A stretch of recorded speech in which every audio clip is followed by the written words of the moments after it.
19 years ago this week, on April 21st, 2002, the final WWF pay-per-view to be held before the changeover to WWE was Backlash.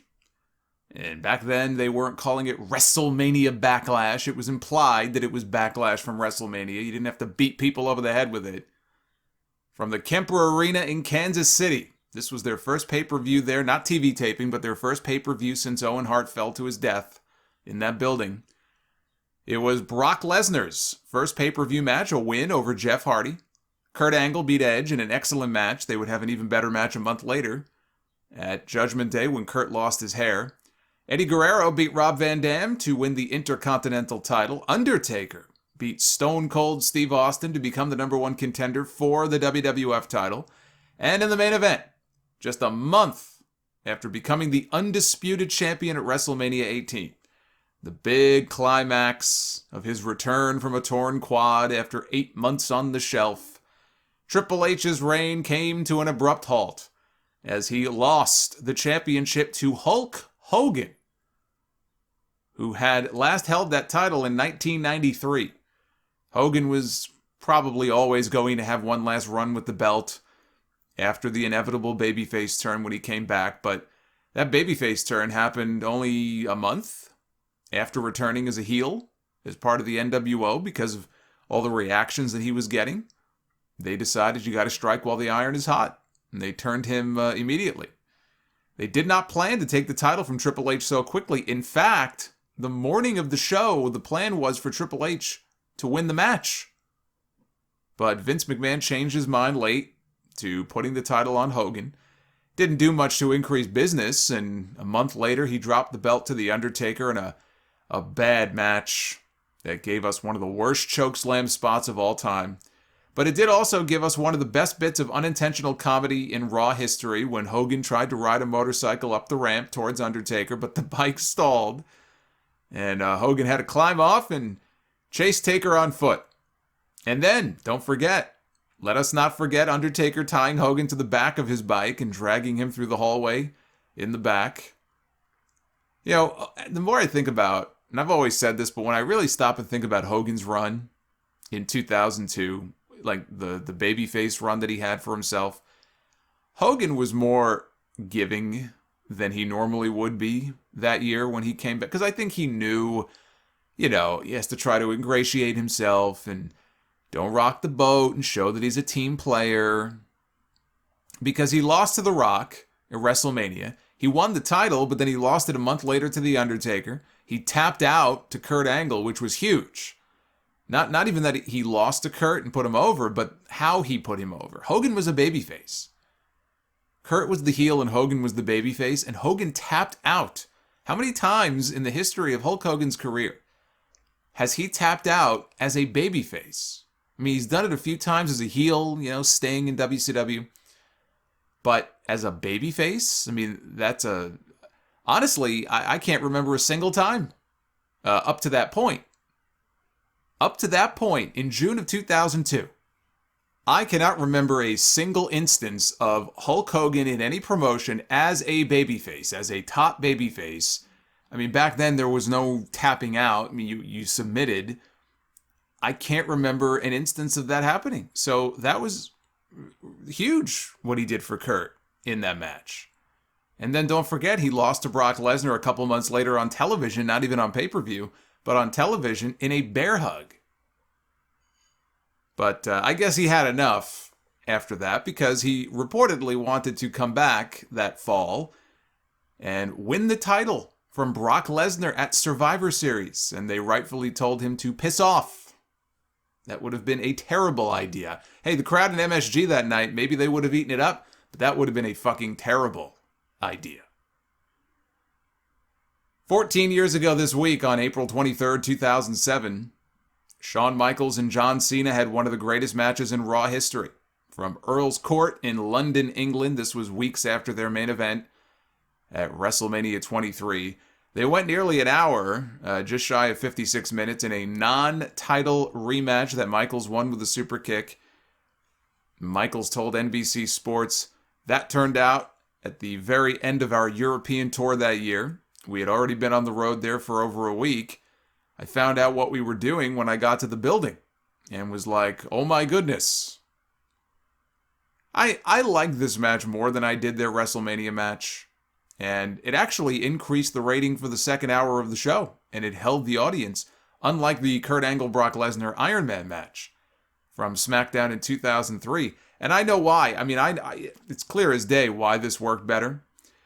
And I think as a general rule, when you do this sort of thing, it works better than, announcing it as an Iron Man match, because it wasn't. It was not announced in advance as an Iron Man match. They didn't tell you, hey, this match is going to go 60 minutes. This match is going to go 56 minutes. You didn't know when it was going to end. As far as anybody knew, it was just a regular, straight-up one-on-one match. They even announced an Edge versus Randy Orton match for this show that got bumped because the main event went so long. I like that. It's a nice little touch. Now, I don't know where I would rank this one in John Cena's career, because he had some fantastic matches with a whole bunch of different people. CM Punk, AJ Styles. Cena's resume of big matches is very impressive. History is going to be far kinder to John Cena's body of work than people were at the time that he was active. And this match is going to be on a lot of those lists. 13 years ago this week, on April 21st, 2008, Monday Night Raw was 3 hours, back when that was a special thing, featuring the return of the King of the Ring tournament for the first time since 2006. They needed a gimmick to occupy 3 hours, and so they brought back the King of the Ring, and they proceeded to crap all over it. They pulled their pants down, and they took a giant heaping dump on this King of the Ring tournament. First round matches included such classics as the Great Khali against Fit Finlay and William Regal against Hornswoggle. Now, we did get a CM Punk Chris Jericho semifinal match, but I remember watching these matches live. I remember watching them. They got no time at all. I was watching this actually from my hotel room in Boca Raton, Florida, and the matches were just not good. They were short, nothing matches. The finals had Punk against Regal, which you would think had the potential to be something special, but how could it? How could it be when you only give those guys 4 minutes? That's how long the finals were, 4 minutes. Punk tapped out to the Regal stretch to give Regal the win and the crown. Why give some of these matches extra time when you could take that time and do a match pitting a Hillary Clinton impersonator against a Barack Obama impersonator? Oh yes, that was on this show. Lilian Garcia introduced Hillary as a devoted Hulkamaniac. She asked the crowd, what you gonna do when the superdelegates run wild on you? And then she posed. This was a presidential election year, in case you couldn't tell. Obama, he was pretending to be The Rock Obama. Remember that from SNL? He hit Hillary with a rock bottom and a people's elbow, but Bill Clinton tripped him. That brought out Umaga to save us from this misery. He gave Obama the Samoan spike, Hillary a Samoan drop. To end the segment, I guess we know which party he did not vote for that year. 11 years ago this week, on April 19, 2010, WWE presented an episode of Monday Night SmackDown from the Izod Center in East Rutherford, New Jersey. Why Monday Night SmackDown? Because the Raw crew was still stranded overseas due to a volcanic eruption days earlier that shut down air travel all throughout much of Europe. The Raw and SmackDown rosters were in Europe for the WrestleMania Revenge Tour, and we're already around 15 shows deep into the tour when oh boy, I'm going to attempt to pronounce this right, the name of this volcano. I'm sure I'm going to butcher it, but let's give it a shot. The Eyjafjallajökull. I think it's Eyjafjallajökull volcano erupted in Iceland. Seriously, you need to see the spelling of this thing. It is ridiculous. It sent volcanic ash up into the clouds, making it very dangerous to fly. This was the update from WWE.com at the time. The Icelandic volcano has wreaked havoc on the European travel scene, including the itineraries of WWE's Raw and SmackDown superstars and divas traveling on the final legs of their 2-week post-WrestleMania tour. The Mid-Atlantic volcano began to erupt violently on Wednesday, sending a gigantic plume of ash into the atmosphere that contained tiny bits of rock and glass, elements which could choke an airplane's jet engines. With airspace being closed to travel due to safety concerns all over Europe, travel agents got quite a workout as the superstars and divas rerouted their journey to their next live event via any means necessary, whether by train, ferry, or coach bus.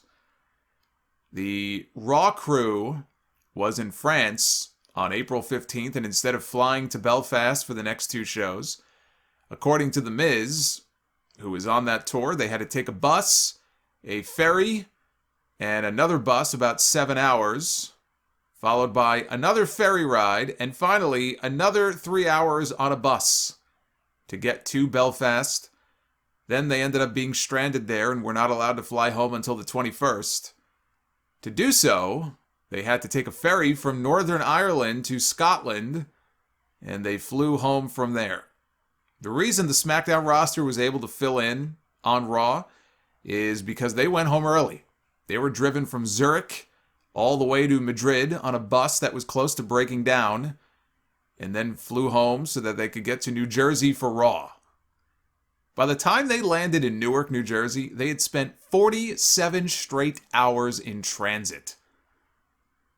And then they went straight to Raw. The only Raw star to make the show was the one star who did not go on the tour from hell, and that was Triple H, who spent the opening segment of the show humoring the crowd with a promo that was not without controversy. Justin Roberts was among the people stranded overseas, and so WWE made a phone call to Lilian Garcia to come back, fill in for one night to handle the ring announcing duties. For those who don't know, there was a joke many years ago, internally, that went around between Vince McMahon, Triple H, Kevin Dunn, and JBL, because they thought Lilian Garcia had a horse-shaped face.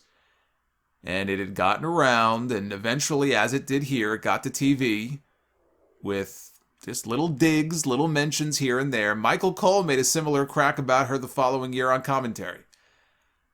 On this night, Triple H was confronted by CM Punk and the Straight Edge Society, and Triple H started talking about freedom. He said, "I don't believe in what you believe in. I believe in freedom. This is the United States of America. We are free to do what we want to do. Everybody is free." He then walked over to Lilian and said, "Even Lilian Garcia, if Lilian wants to come back here for one night to WWE just to horse around, she can do it." Mick Foley, who was working for TNA at the time, took issue with the remark. He took to his MySpace page. Yes, Mick Foley had a MySpace page. He had a blog. And he took to his blog to defend Lilian by saying, "Why does someone like Triple H, one of the most talented, well-paid guys in the business, do something so shallow and mean? Why would a multimillionaire with millions of fans around the world feel the need, several times over the years, to say something that is only meant to hurt? I don't get it. I don't get why it's done. I don't get why it's condoned. I don't get what possible satisfaction anyone involved gets from demeaning someone like Lilian Garcia. I just don't get it." Lilian responded to Mick on Twitter, "Mick Foley, this tweet's for you. I really appreciate your kind words and the compassion you showed in your blog. Your care for my feelings proves what a loving, caring, and wonderful human being you are. This is why I truly miss working with you. You are one of a kind. Thank you. Love you." Triple H did not respond to either of their messages, and the Raw crew finally made it back stateside 4 days later. And 5 years ago this week, on April 21st, 2016, at an NXT live event in Lowell, Massachusetts, Samoa Joe beat Finn Balor to win his first NXT championship, ending Balor's record-setting 292-day reign as champion with a muscle buster. a rare world title change on a house show, and a rare world title for Samoa Joe in WWE. He would win the title a second time, and sadly, that would be his last world title in WWE. I believe I remember reading that Joe was originally supposed to win the title at TakeOver in Dallas a few weeks earlier. That was the match against Balor, where Joe got busted open early, and they kept stopping the match to have the medical personnel check his cut and clean the blood. I was sitting third row ringside for that, and Joe looked like he wanted to murder the medical crew every time they paused the match to go check on him. It's a hell of a match, though. And that is this week in wrestling history.